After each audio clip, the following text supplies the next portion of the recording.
नमस्ते, मैं हूं विजय सिंह। बहुत सारे स्टूडेंट्स को करियर असेसमेंट रिपोर्ट जो है वो बिल्कुल भी समझ में नहीं आ रही है या बहुत सारी डिफ़िकल्टीज वो फेस कर रहे हैं। तो आज मैं एक ब्रीफ वीडियो बना रहा हूं जिसको देखने के बाद सभी स्टूडेंट्स की जो है शंकाएं दूर होगी और रिपोर्ट को बहुत बेहतर से समझ पाएंगे। तो आइए हम रिपोर्ट के पहले पेज पे चलते हैं। सबसे पहले फर्स्ट पेज के ऊपर दे रखा है आपकी जो यूनिक आईडी है, आपका नाम है, आपके स्कूल का नाम है और आपकी क्लासेज है, ताकि ये वेरीफाई हो पाए कि रिपोर्ट आपकी ही है।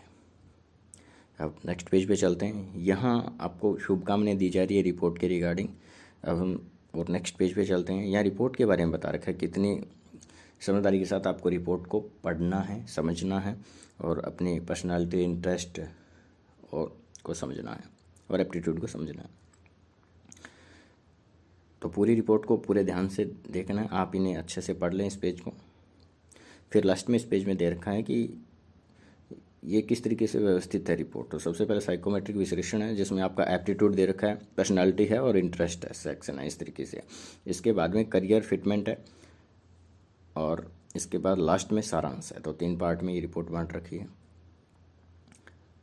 तो नेक्स्ट पेज पे चलते हैं हम। यहाँ पे बहुत सारे शब्दों का इस्तेमाल कर रखा है। इन्हीं शब्दों का करियर को रिकमेंड करना, 8 से 10 करियर आपकी रिपोर्ट में रिकमेंड है, तो उनका इस्तेमाल इन्हीं शब्दों से किया गया है। अब नेक्स्ट पेज पे चलें। मानसवीति विश्लेषण, योग्यता। योग्यता पार्ट यहाँ से शुरू हो रहा है, यानी एप्टीट्यूड। तो 5 टाइप की एप्टीट्यूड का यहाँ जिक्र किया गया है। सबसे पहला है न्यूमेरिकल एप्टीट्यूड, दूसरा वर्बल एप्टीट्यूड, तीसरा मैकेनिकल एप्टीट्यूड, चौथा स्पैशियल एप्टीट्यूड और रीजनिंग एप्टीट्यूड। यहाँ बता रखा है इनके बारे में। अब सबसे पहले देखते हैं हम अब नेक्स्ट पेज पे हम चलते हैं। तो नेक्स्ट पेज पे एक ग्राफ दे रखा है, बार ग्राफ है, जो बहुत अच्छे से इसमें आपको समझ में आ रहा है कि आपका न्यूमेरिकल यानी कि संख्यात्मक योग्यता कैसी है, वर्बल यानी शाब्दिक योग्यता कैसी है, यांत्रिक योग्यता यानी मैकेनिकल जो है वो योग्यता किस तरीके की है, तार्किक यानी कि रीजनिंग आपकी कैसी है, स्थानिक यानी स्पैशियल एबिलिटी आपकी कैसी है। तो ये 5 एबिलिटी यहाँ बहुत अच्छे से ग्राफ के द्वारा 0 से 9 अंक ऊपर उठते हुए बताई गई है। जबकि बाएं से दाएं की ओर आप बढ़ोगे तो आपको 5 टाइप के एप्टीट्यूड इस ग्राफ में मिलेंगे। तो जैसे इस ग्राफ में आप देख रहे हैं, पहला जो है वो न्यूमेरिकल है। न्यूमेरिकल का मतलब हो गया आपके नंबर्स की समझ कैसी है। शाब्दिक वर्बल यानी कि आपको आपकी वोकेबलरी कैसी है और भाषा पे आपका कितना प्रभाव है, आपकी भाषा कितनी प्रभावी है। तीसरा यांत्रिक योग्यता यानी कि मशीनों की समझ, मैकेनिकल मशीनों की समझ आपको कैसी है। फिर रीजनिंग है, आपकी तार्किक क्षमता कैसी है, आप तर्क वितर्क किस तरीके के है और हिडन जो चीज़ें हैं किसी व्यवहार के पीछे, उन्हें कितना आप अच्छे से समझ पाते हैं। स्पैशियल योग्यता, जो एक किसी भी पिक्चर में जो विजुअल पैटर्न है उन्हें आप कितनी बेहतर से समझ पाते हैं। जैसे कि एक टाइपराइटर आप देखिए तो एक जो कीबोर्ड है उसके सामने होता है और उसमें एक एक जो उस पर टाइपिंग के लिए अक्षर होते हैं उन सब का उसे स्थान विशेष फिक्स हो जाता है। स्पैशियल एप्टीट्यूड या एबिलिटी में आता है। इसके साथ ही रिपोर्ट को जो एप्टीट्यूड सेक्शन है इसे 3 पार्ट में बांटते हैं, high potential area, medium potential area और लो पोटेंशियल एरिया। तो हाई पोटेंशियल एरिया में इन 5 एप्टीट्यूड में कौन कौन से आ रहे हैं, मीडियम में कौन से आ रहे हैं और लो में कौन से आ रहे हैं, तो आपको और बेहतर से अच्छे से समझ में आ जाएगा। इसलिए अब जो नेक्स्ट सेक्शन है वो पर्सनैलिटी का सेक्शन है। तो जानते हैं इस पार्ट में क्या बताया जा रहा है। सबसे पहला लर्निंग ओरिएंटेशन है, यानी कि ये आपके अधिगम को बताएगा। फिर इंटरपर्सनल ओरिएंटेशन है, ये आपके पारस्परिक अभिविन्यास को बताएगा। मैं आगे और समझाऊंगा इसे। इमोशनल ओरिएंटेशन है इसके बाद, यानी कि आपके इमोशनल बैलेंस को बताएगा। एटीट्यूशनल है, यानी कि आपके व्यवहारात्मक जो आपकी व्यक्ति है वो किस तरीके की है, व्यवहार आपका कैसा है। कॉन्शियसनेस ओरिएंटेशन है, ये आपके कर्तव्य निष्ठता को बताएगा किस तरीके के। तो हम इन्हें अलग अलग समझते हैं। तो ये 5 पार्ट है जो आपकी पर्सनालिटी के होंगे। इनको समझने के लिए आप नेक्स्ट पेज पे जाइए। तो सबसे पहले हैं भावनात्मक अभिविन्यास, लिखा हुआ है हिंदी में। तो एक और है स्ट्रॉन्ग रेजिलेंट कलम और दूसरी है सेंसिटिव नर्वस एक्सिस। तो यहाँ आपको देखना ये है कि एक बीच में एक ग्राफ दे रखा है अच्छे से, लेकिन इसमें एक गोला दे रखा है। तो गोले की स्थिति को देखना है आपने, कहाँ पे है, बीच में है, बाएं साइड में है, दाएं साइड में है। अब यहाँ पे आप देखिए दाएं साइड में ये बिल्कुल गोला दे रखा है, यानी कि इनका जो ये जो रिपोर्ट ये बता रही है कि इनका जो भावात्मक इमोशनल जो ओरिएंटेशन है वो बहुत सेंसिटिव है। बहुत जल्दी ये दुखी, उदास, परेशान हो सकते हैं, चिंतित हो सकते हैं, एंजाइटी ने परेशान कर सकती है, तनाव में हो सकते हैं, क्योंकि सेंसिटिव ज़्यादा है बजाय कि स्ट्रॉन्ग के। दूसरी ओर अगर इनका बोला था ये बहुत स्ट्रॉन्ग होते हैं इमोशनल रूप से, तो जल्दी से इन्हें कोई दुखी, उदास, परेशान नहीं होते, इसका मतलब ये था। अभी नेक्स्ट आप देखिए कर्तव्य निष्ठा अभिविन्यास,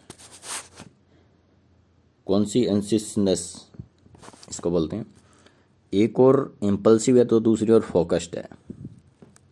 यहाँ भी गोला देखिए अब फोकस्ड के ऊपर आ रहा है। तो ये व्यक्ति, इसकी पर्सनालिटी जो है बहुत फोकस्ड है, ये काम को सोचता है, समझता है, एक प्लान बनाता है, उसके बाद इस काम को करता है। तो दूसरी ओर इम्पल्सिव है, यानी कि बहुत जल्दबाजी में बिना ज़्यादा सोचे समझे या एक डिसीजन ले लेना, उस पर काम करना।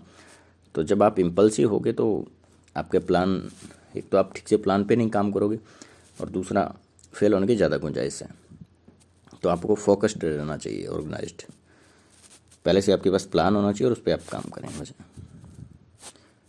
अगर ये गोला बीच में है तो आपकी बैलेंस्ड नहीं है पर्सनालिटी होगी, इसका मतलब ये। अब नेक्स्ट पे चलते हैं। पारस्परिक अभिविन्यास या इंटरपर्सनल, आपके जो रिलेशन किस तरीके के रहते हैं, आपकी पर्सनालिटी किस तरीके की है। तो एक और है इंट्रोवर्ट, दूसरी ओर है सोशल एक्सट्रोवर्ट। इंट्रोवर्ट का मतलब हुआ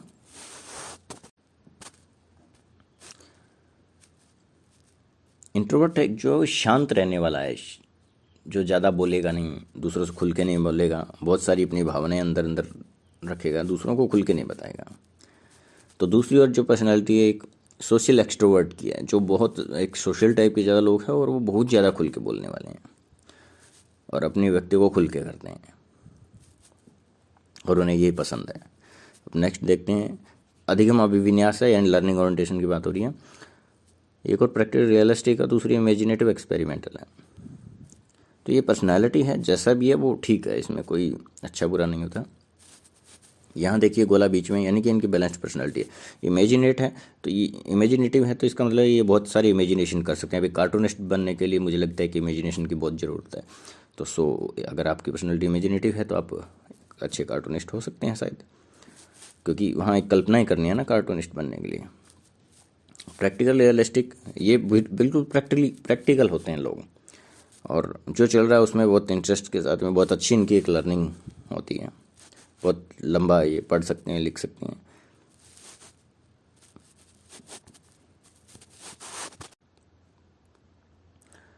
अब हम नेक्स्ट चलते हैं। नेक्स्ट है व्यवहारिक अभिविन्यास। एक और कॉम्पिटिटिव है तो दूसरी ओर कोऑपरेटिव है। कोऑपरेटिव सहयोग करने वाले सोशल टाइप के, और कॉम्पिटिटिव प्रतिस्पर्धा करने वाले। एक कंपटीशन एग्जाम को फाइट करने के लिए मुझे लगता है कॉम्पिटिटिव होना ही ज़्यादा ज़रूरी है, और एक स्वस्थ समाज के निर्माण के लिए कोऑपरेशन बहुत ज़रूरी है। दोनों चीज़ें समाज के लिए ज़रूरी है, समाज में होती हैं। आपकी पर्सनैलिटी किस तरीके की ये देखना ज़रूरी है। अगर यहाँ आप देखिए इस उदाहरण में हम देख रहे हैं कि गोला बीच में है, तो यहाँ इनकी पर्सनैलिटी बैलेंस्ड है। तो जिस ओर भी है आपकी पर्सनैलिटी उसी तरीके की है, या तो कॉम्पिटिटिव है या कोऑपरेटिव है।